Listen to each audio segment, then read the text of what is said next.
네, 그럼 이제 위상정렬, 이거는 토폴로지컬 소트라고 하는 위상정렬에 대해서 공부하도록 하겠습니다. 위상정렬은 그 DAG라고요. DAG는 Directed Acyclic 그래프에서 순환이 없는 방향성 그래프를 의미하는데, 이 DAG에서 사용할 수 있는 정렬입니다. 그래서 이 위상 정렬을 가지고 무엇을 할 수 있는지, 이제 공정을 모델링하는데 많이 쓰는데요. 공정 모델링을 방법을 보고요. 그리고 위상 정렬과 역위상 정렬에 대해서 알고리즘을 보고 그 다음에 구현해 보도록 하겠습니다.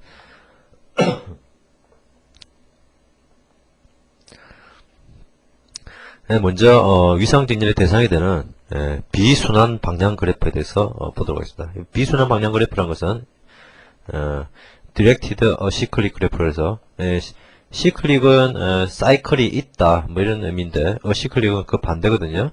그래서 반대 의미니까 사이클이 없는, 즉 순환이 없는 방향 그래프이면서 순환이 없는 그래프를 어시클릭이라고요. 이 순환이 없다는 얘기는 결국 강한 결합 요소가 없는 그래프라는 의미죠. 강한 결합 요소가 없는 그래프라는 얘기입니다.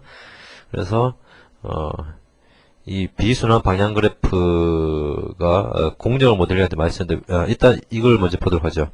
이 그림을 보시면 이런 그래프는 여기 보면 이렇게 순환이 되어 있죠. 이것은 순환 방향 그래프라고 하고요. 이걸 보시면 사이클이 없습니다. 자세히 보시면요, 어디에도 순환은 없죠. 순환은 없습니다. 그래서 이것을 비순환 방향 그래프라고 DAG라고 보통 많이 씁니다. 그래서 이제 비순환 방향 그래프는 여러 공정으로 이루어지는 작업을 모델링할 때 주로 많이 사용합니다. 예를 들어서 이제 이런 것이죠. 여러분들 지금 알고리즘을 배우고 있는데, 이 알고리즘을 배우기 전에 먼저 배워야 될 선수 과목이 뭐냐? 먼저 알고리즘을 공부하기 전에 뭐부터 먼저 공부해야 되느냐? 일단 이 강의는 C++를 배우는 것이기 때문에, C++로 구현하는 알고리즘이기 때문에 먼저 C++를 배워야 되고, C++를 배우기 전에는 C를 먼저 배우는 게 좋겠죠.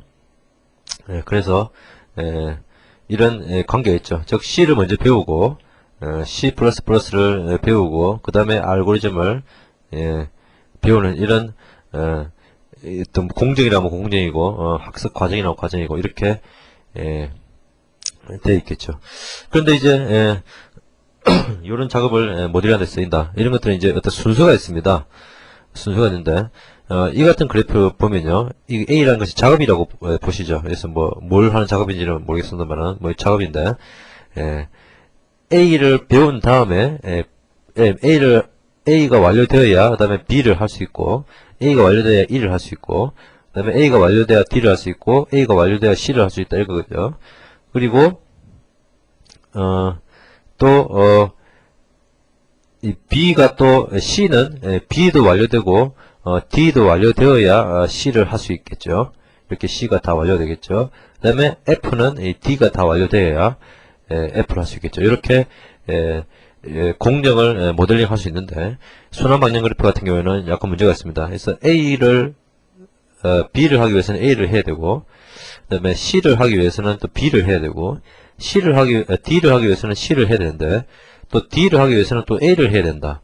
이거는 말이 안 되죠. 이걸 닭이 문제냐, 계란이 문제냐, 그런 문제인데, 계속 끊임없이 반복이 되기 때문에, 이것은 이 얘기하고 똑같습니다. 알고리즘을 배우기 전에는, C++를 배워야 되고, C++를 배우기 전에는 알고리즘을 배워야 된다. 그러면 도대체 뭘부터 공부하라는 얘기죠? 말이 안 되죠. 그래서 공정을 모델링 할 때는, 사이클이 있으면 안 된다. 공정이라는 것은 뭐가 되고 나면 그 다음에 무슨 작업을 할 수 있고, 이런 비순환 방향 그래프로 모델링을 할 수 있다는 얘기죠. 그래서 이제 이 방향 그래프가 어떤 공정을 모델링 할 때는 DAG로 많이 쓰인다. DAG로 해야 된다는 얘기입니다. 예를 들어서 이제 공정 모델링의 예를 한번 들어봤는데요. 제가 건축 쪽을 잘 모르기 때문에 대충 썼습니다. 대충 이제 이제 참고 서적을 보고 대충 쓴 건데, 제가 뭐 잘 의미도 모르고, 그렇지만, 만약에 집을 짓는 공정이 있다면 어떻게 되느냐를 보죠. 보면 이제 이 지금 이런 지금 그래프가 있는데요. 방향 그래프이면서 순환이 없죠. 이런 걸 이제 DAG라고 그러는데, 보시면 A, B, C, D, F, G, L까지 작업이 있는데, 이 작업이 다 이제 의미가 있습니다. A는 만약에 기초 작업, B는 마루 작업, C는 거푸집 작업, 널판지 작업, 뭐 이렇게 써놨는데, 보시면 B의 입장에서는 A 작업이 먼저 돼야 되죠. 그래서 B의 선행 작업으로서는 기초 작업인 A가 되어야 된다는 얘기입니다. 이런 의미거든요. 그래서 이걸 먼저 공정을 모델링 할 때는 이 테이블을 먼저 만들겠죠. 테이블을 먼저 작업명을 쭉 써주고, 이 작업이 되기 위해서는 어떤 작업이 되어야 되느냐. 예를 들어서 이 작업을 하려면 이 작업이 창문 작업인데, 창문 작업은 거푸집 작업이 되어야만 가능하다. 이렇게 C가 선행 작업이 될 것이고, 그래서 K 페인트지 같은 경우에는 K 작업 같은 경우에는 K를 할 수 있으려면 E도 되어야 되고요, H도 되어야 되고, I도 되어야 되고, J도 되어야 된다. 이걸 쓴 겁니다. 그러니까 이렇게 표를 먼저 만들고 나면 이렇게 그래프를 그릴 수가 있다는 얘기죠. 그래서 이제 이걸 보면 끝이 뭐냐면 D 작업이 더 이상 갈 데가 없죠. 그래서 D 작업도 끝내야 되고, G 작업도 더 이상 갈 데가 없습니다. G 작업도 끝내야 되고, L 작업도 갈 데가 없죠. L 작업이 끝나야, 이 세 개가 끝나야만 전체 짓짓기 과정이 끝이 난다는 것이죠. 시작은 어디부터 할 수 있죠? 여기부터 할 수 있고요. 그러니까 시작은 하나고 끝은 세 개가 있는 것인데, 이 세 개가 다 끝나야 집짓기가 완료되는 것이겠죠. 이렇게 어떤 집을 짓는 공정을 표를 만들고, 이 표를 통해서 그래프로 만들 수 있다는 얘기죠. 그래프로 모델링을 할 수가 있다는 얘기입니다. 이런 공정 모델링은 건축 토목 분야에서 굉장히 많이 쓰입니다. 왜냐하면 건축 토목 분야는 많은 작업자가 동시에 여러 공정을 진행을 합니다. 흔히 공사장에서 많은 목순이, 이런 단순 노무직이나 이런 여러분들이 작업을 하죠. 작업반대도 있고요. 여러분들이 동시에 이제 공정을 진행합니다. 이 같은 경우에는 보면 이런 작업들이 동시에 진행될 수 있는 것이죠. A, B, C가 작업이 완료되고 나면 이런 부분은 동시에 작업을 할 수 있는 것입니다. 그리고 이 건축 토목 분야에서는 준공 일자 맞추는 게 상당히 중요하죠. 그래서 이런 세심한 공정 관리가 필요하기 때문에 이런 공정의 모델링은 건축 토목 분야에서 굉장히 발달이 되어 있습니다. 그래서 소프트웨어 공학이라고 얘기하죠. 이런 부분에서도 건축 토목 쪽에 했던 그런 공정 모델링을 상당히 많이 차용해서 쓰고 있죠. 그래서 이런 그래프를 지금 보면 이제 이런 그래프를 뭐라고 그러냐면, 다른 말로 AOV 네트워크라고 합니다. AOV는 약자가 뭐의 약자냐면 Activity on Vertex, 이것의 약자거든요. 즉 뭐냐면 버텍스가 작업이라는 얘기죠. 행위가 버텍스에 있다. 즉 이 버텍스가, A라는 버텍스는 기초 작업이다, B라는 버텍스는 마루 작업이다. 이렇게 버텍스의 작업이 의미가 되어 있다는 얘기죠. 그래서 이 이것을 AOV 네트워크라고 보통 얘기를 합니다. 이렇게 공정 모델링이 됐으면 이제 위상 정렬을 이제 보도록 하죠. 위상 정렬이라는 것은 영어로는 이제 토폴로지컬 소팅이라고 그러는데요. 뭐냐면 DAG 즉 비순환 방향 그래프의 정점들의 일렬 순서를 구하는 겁니다. 이것은 이렇게 보면 되겠죠. 지금 보면 아까 이런 것은 동시에 작업을 진행할 수 있다는데, 만약에 동시에 하지 않고 내가 만약에 집 짓기를 내 혼자서 한다, 내 혼자서 집을 짓는다면 어떤 순서로 일을 해야 되나, 이런 것을 보는 문제입니다. 어떤 순서로 일을 해야 되나. 내 혼자서 일을 한다면, 예를 들어서 이제 위상 정렬 얘가 여기 있는데요. 보면 내 혼자서 일을 한다면 A부터 하고 B부터 하고 C를 한 다음에, 여기까지는 똑같은데 D를 먼저 하고 E하고 F하고 G를 한 다음에 그 다음에 H를 해야 되겠죠. 이게 F가 돼야 H가 되니까 I, J를 한 다음에 이것이 다 돼야 이제 K를 할 수 있죠. 그리고 L을 할 수 있는 것이죠. 이렇게 위상 정렬을 이렇게 비선형 모양으로 되어 있는 것을 마치 이제 뭐 트래버설 같이 순서대로 쫙 뽑아내는 것을 위상정리라고 부릅니다. 뭐 꼭 이 순서가 아니더라도 여러 가지 순서가 나올 수 있는데요. A, B, C를 한 다음에 뭡니까? D를 먼저 하고 E, F, H, I, J, K, L 이렇게 할 수 있습니다. 그리고 제일 나중에 G를 해도 상관없겠죠. 이 G는 C가 완료되고 나면 언제 해도 상관없습니다. 그렇죠? 이 다음에 G가 되어야만 할 수 있는 다음 작업이 없거든요. 그래서 이런 식으로도 위상정리를 할 수 있겠죠. 이 D도 마찬가지로 다음 작업이 없기 때문에 제일 나중에 해도 상관없겠죠. 그래서 이런 것을 위상정리라고 합니다. 그렇다면 이제 이 반대로 역위상정리라는 게 있는데요. 이것을 리버스 토포로지컬 소트라고 해서 위상정리의 역순입니다. 그래서 뭐 그냥 이것의 역순이라고 보면 되겠습니다. 그래서 거꾸로 간다면 D 그래서 L G D, L, G 한 다음에 K, H, I, J, F, E, C, B, A 이렇게 뽑은 것을 역위상정리라고 부릅니다. 위상정리의 역순입니다. 이렇게 위상정리의 개념은 바로 이렇게 DAG로 모델링된 공정을 내 혼자서 작업한다면, 나 혼자서 작업한다면 어떤 순서로 일을 해야 되나 이것을 보는 것이 위상정렬이 된다는 것이죠. 뭐 그런 것이죠. 뭐 이게 뭐 어떤 C++를 배우는 알고리즘을 공부하기 위한 어떤 절차라고 그런다면 나 혼자서 공부하는 것이죠. 그래서 컴퓨터 결혼을 배워야 되고 뭐 어셈블리 배워야 되고 뭐 C 배워야 되고 C 배운 다음에는 뭐 C++ 배워야 되고 뭐 또 기타 등등 리스트 배워야 되고 뭐 스택 배워야 되고 뭐 이런 게 있겠죠. 이런 걸 여러 가지를 공부를 해야 되는데 예를 들어서 이제 그 리스트를 배우기 위해서는 C++의 문법을 알아야 되니까 리스트 앞에 C++의 문법 이렇게 있다 이거죠. 그러면 내 혼자서 공부한다면 어떤 순서로 할 수 있느냐를 뽑으면 공부하는 데 도움이 되겠죠. 이것이 바로 위상정렬이다 라는 얘기입니다. 그러면 이제 위상정렬과 역위상정렬의 알고리즘을 보면요. 알고리즘은 상당히 단순합니다. 위상정렬을 보면 시작이 어디냐면 인 디그리가 0인 정점부터 시작한다는 것입니다. 보시면 여기서 인 디그리가 0인 정점은 A 하나밖에 없죠. 그러니까 인 디그리라는 것은 이렇게 가리키는 것인데 A에 이 정점에 선행 작업이 있다면 선행 작업이 없어야겠죠. 시작하는 정점은. 그래서 B부터 시작할 수는 없는 것입니다. 왜냐하면 B부터 시작하려고 하면 B는 A가 되어야만 B를 할 수 있는 것이거든요. 그래서 이것은 인 디그리가 내차수가 즉 1이죠. 그래서 이런 정점은 시작을 못하고요.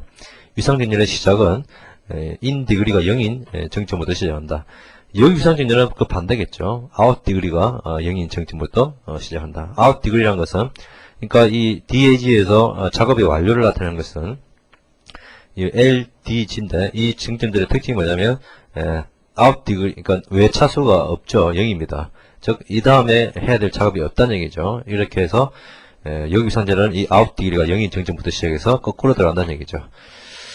그래서 토포로지컬 소프트의 알고리즘을 보면요.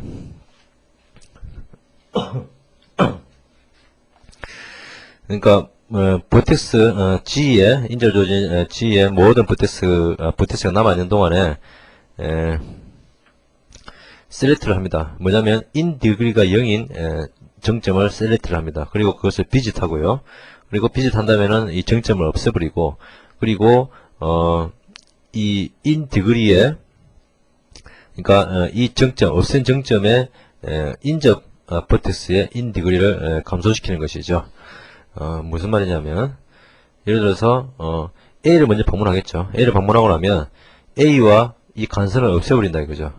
간선을 없애버리면 즉 뭐냐면 B 이 다음 A의 어드저스트죠. 인접한 버텍스의 내차수를 하나 줄이는 것입니다. 그러면 이 내차수가 0이 되기 때문에 얘는 또 얘가 없어지고 나면 이 그래프에서의 시작점이 되죠. 이렇게 이제 빼나가는 것이거든요.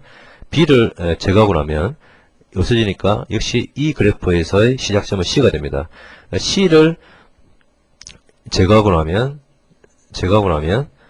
이 그래프가 되는데 이 그래프에서 시작점은 D, E, F, G 뭐 4개 중에 하나를 아무거나 시작하면 되겠죠. 이런 식으로 계속 빼나가는 것이죠. 그러면 이것이 바로 이 알고리즘이 되겠고요. 리버스 토포로지컬 소트는 그 반대입니다. 버테스 G가 남아있는 동안 아웃 디그리가 0인 점을 뽑습니다. 선택하고 그것을 비짓한 다음에 V를 없애고 이 아웃 디그리가 이 V를 가리키고 있는 여러 놈들이 있을 것입니다. 여러 정점들이 있을 텐데 이 가리키고 있는 오리지네이터 그러니까 이 가리키고 있는 놈들의 아웃풋에서를 하나 없앤다는 얘기죠. 얘를 하나 없어지면 얘가 하나 없어지겠죠. 그럼 얘의 아웃 디그리가 하나 없어지겠죠. 얘도 아웃 디그리가 하나 없어지겠죠. 이런 식으로 아웃 디그리를 하나 빼므로써 역유상전율이 이루어진다는 얘기입니다. 마찬가지로 이것도 보면 여기부터 시작한다 보면요. L을 지우고 나서 이것도 간선이 없어지면 이 그래프에 대해서 역유상전율을 하는 것이죠. 그리고 K를 없애버리고 나면 이 간선이 없어지는데 그러면 이렇게만 남아있는 것을 보면 되겠죠. 그러면 그 다음에 할 수 있는 작업이 D는 아까부터 하셨지만 EHIJ가 새로 이제 선택할 수 있는 정점이 된다는 것입니다. 선택할 수 있는 정점이 된다는 것이죠. 그래서 이제 이런 식으로 계속 빼나가면 역유상증렬을 할 수가 있다는 얘기죠. 그러면 뭐 쉽지만 그래도 혹시 모르니까 애니메이션을 통해서 유상증렬 알고리즘을 한번 돌려보도록 하겠습니다. 역유상증렬도 한번 해볼까요? 그래서 이것을 제가 복사를 해서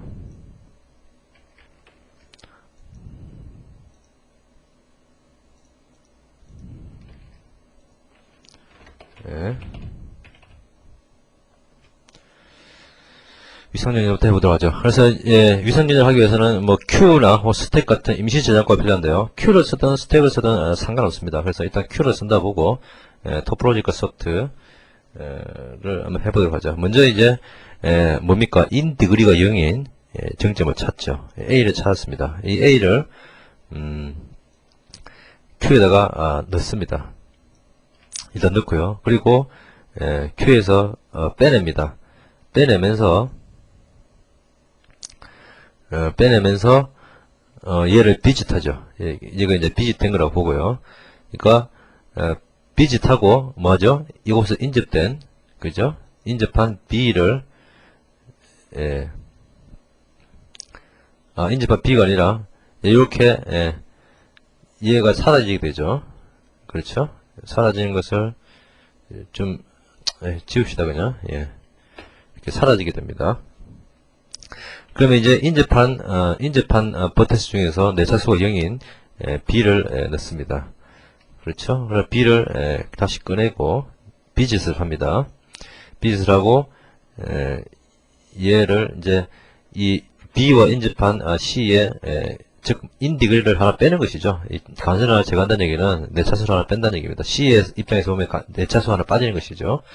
그 다음에 이제 이렇게 보면 내차수가 0인 정점이 C 하나가 있는데요. C를 Q에 넣고 이것을 비짓한 다음에 이것을 지웁니다. 지우는데 이것만 지우는 것이 아니라 간선까지 다 지우니까 이제 D, E, F, G가 다 내차수가 1이었는데 간선이 하나씩 다 빠지면 내차수가 다 0이 되죠. 이렇게 다 빼면서 D, E 이번엔 4개의 인접한 요것이 Q에 들어가야 됩니다. 그 다음에 이제 뭡니까? D를 이제 빼내겠죠. 빼내고 비짓을 한 다음에 얘를 지우겠죠. 근데 이거는 이제 독립작업이기 때문에 내차수를 뺄 게 없고요.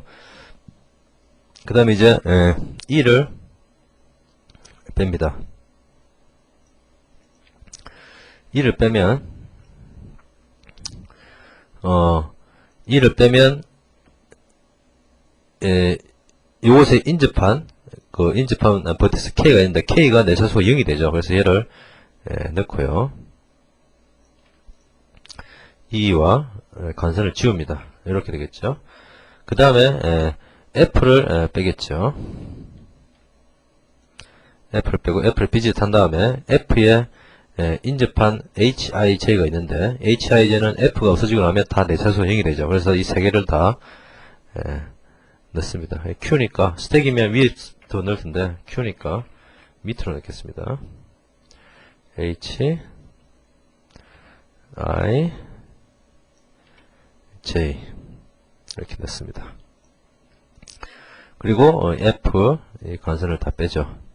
예. 그리고 그다음에 이제 G죠. 예. G는 사실 언제 해도 상관없습니다만은 지금 방문하도록 하죠. G도 빠지고요. 그다음에 아까 그 K가 잠깐만요. 되돌릴 수 있을까요?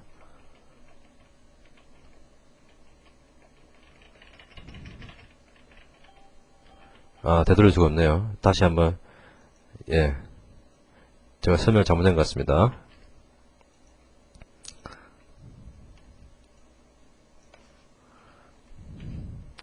아까 K를 뺄 때 잘못했죠. 그러니까 E를 뺄 때, E를 뺄 때, 그러니까 E를 뺄 때요, K가, 그렇죠? E를 뺄 때, K가, 빼고 나면 K가 내차수가 0이 안 됩니다. 내차수가 4에 있는데 3이 되는 것이죠. 그래서 K는, 스택에, Q에 들어가지가 않습니다. 요걸, 죄송합니다. 요걸 빼고요. 그래서, K는 안 들어갔다고 보고 이렇게 하겠습니다. 그리고 이제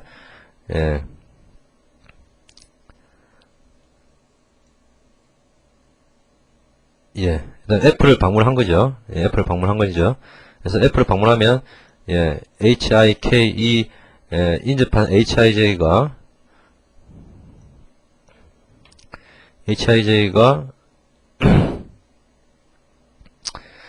일로 들어가게 됩니다. 얘들은 다,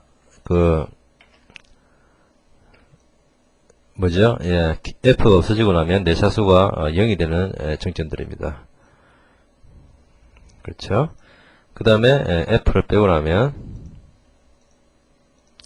이렇게 내차수가 0이 되죠. 그래서 G도 이제 방문합니다. G는 독립작업이니까 더 이상 빼는 게 없고요. 그 다음에 이제 뭐가 나죠? H를 빼게 되겠죠.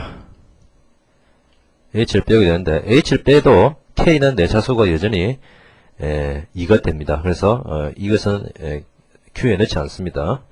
그 다음에 I를 비짓하겠죠. I에 인접한 버티스 K가 있지만 역시 아직도 내차수가 2이기 때문에 아직 Q에 넣지 않습니다. 그 다음에 J를 비짓합니다. J를 비짓하고 J를 비짓하고 나면 K는 내차수가 0이 됩니다. 그래서 K를 Q에 집어넣고 얘를 빼겠죠.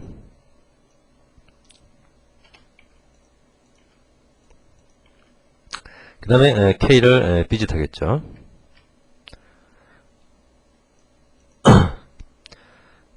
마지막으로 이제 L을 넣었다가 빼면 이렇게 위상정렬 순서를 구할 수가 있는 것이죠.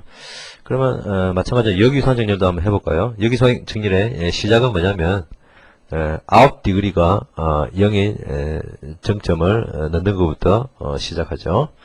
그래서 아웃 디그리가 0인 정점이 뭐가 있을까요? L을 해볼까요? L을 해보면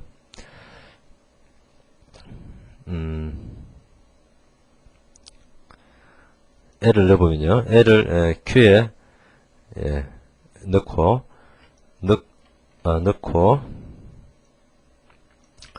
L을 방문하겠죠. 비짓하고 얘를 이제 빼고 나면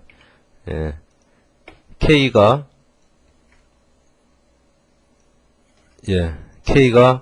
외차수가 0인 정점이 되기 때문에 K를 넣습니다. K 또한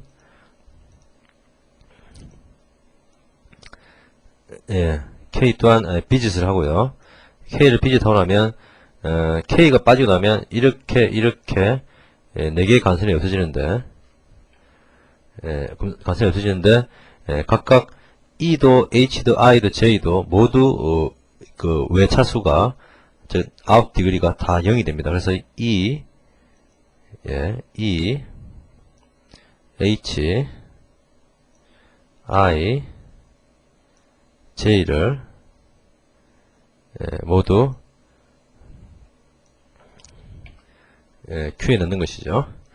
그 다음에 이제 E를 뽑겠죠. E를 뽑아서 E에 뭡니까? E에 이제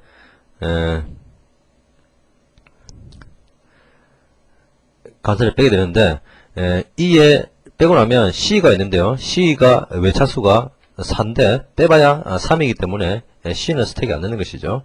그 다음에 H를 비짓합니다. H를 비짓하는데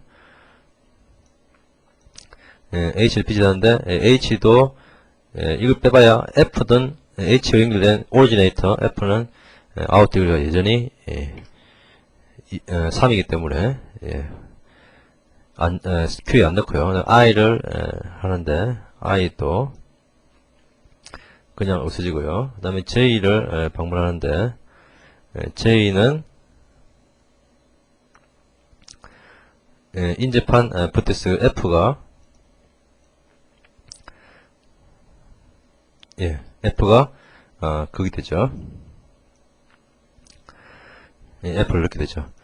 근데 이제 DG도 아까 이제 처음에 안 넣으신다면 DG도 처음에 이제 아웃 디그리가 0인 버티스였죠. 얘도 이제 처음에 제가 처음에 빠졌습니다만은 처음에 얘들을 미리 이제 넣어줄 수 있습니다.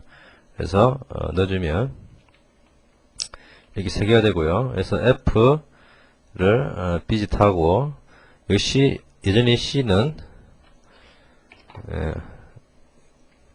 아웃 디그리가 0이 아니고요. G를 빼도 아웃 디그리는 0이 아니고 이제 D를 빼야만 아웃 디그리가 0이 됩니다. 그래서 C가 Q로 들어가고 그 다음에 이제 CBA가 차례로 방문이 되겠죠.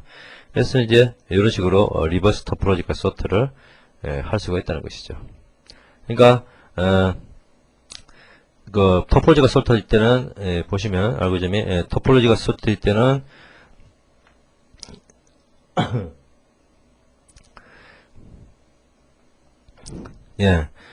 그 인디그리가 버티스 인디그리가 0인 정점을 찾아서 비짓하면 되고요. 리버스 토포로지컬 소트일 때는 아웃 디그리가 0인 정점을 찾아서 그것의 오리지네이터 즉 이 정점을 가리키는 요놈의 아웃 디그리를 하나씩 빼주면 된다. 이런 의미가 되겠습니다. 그래서 그것을 구현한 함수를 보면요. 먼저 토포로지컬 소트 함수를 먼저 보면요. 토포로지컬 소트는 리스트 그래프에만 지금 이제 구현되어 있습니다. 뭐 어레이 그래프에는 똑같이 할 수 있습니다만 제가 쓰지는 않았습니다. 여러분들 직접 해보시라고 쓰지 않았고, 여기 보시면 이제 토포로지컬 소트에서 내부적으로 이제 리스트 Q를 사용하고 있는데 이것은 스택을 써도 상관없습니다. 이것은 이때 Q의 역할은 정점들의 임시 저장고 역할을 밖에 하지 않기 때문이거든요. 그리고 이제 인디그리를 배열을 설정합니다. 이것은 이제 버티시즈 크기, 버텍스 배열 크기 있죠. 이 배열의 크기만큼 인디그리 배열을 잡아서 이것을 처음에 0으로 이제 설정을 해놓고요. 그리고 이제 요까지 이제 뭘 하냐면 인디그리 값을 잡습니다. 뭐냐면 인디그리는 그거죠. 보면 어떤 버텍스 i의 인디그리는 버텍스 i의 인디그리가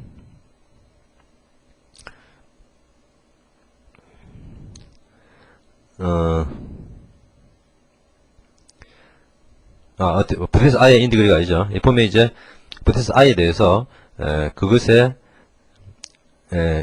인접한 여기 보면 어드저스트를 찾아서 그 어드저스트의 인덱스 K를 찾아서 그것의 인디그리를 증가시켜주죠.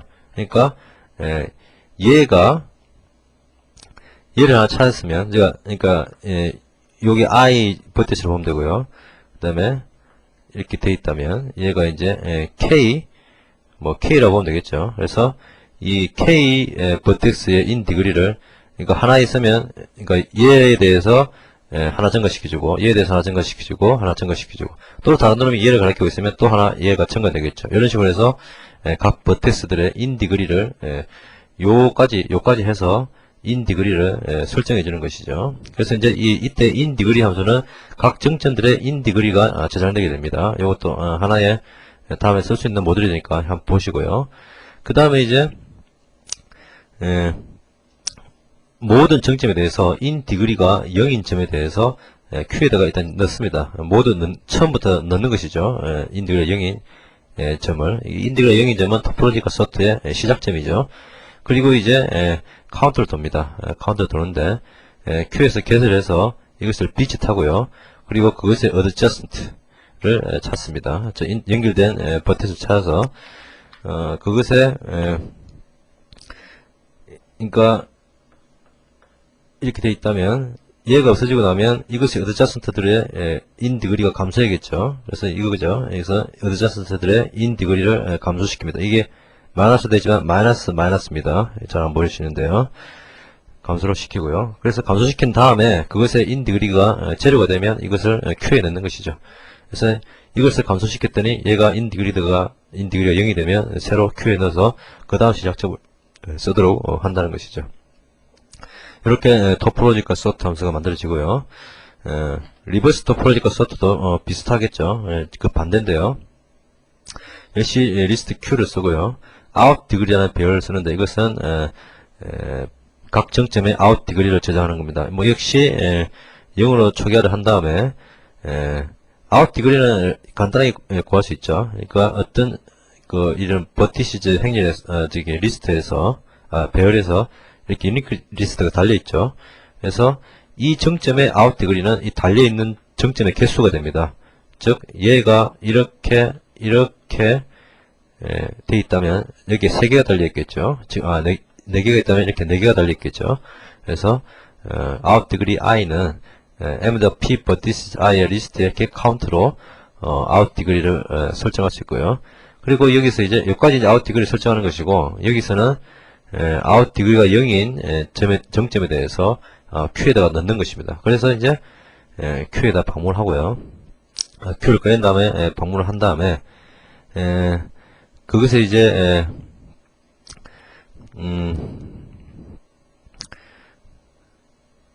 이제 찾는 것이네요. 그래서 그거죠. 그러니까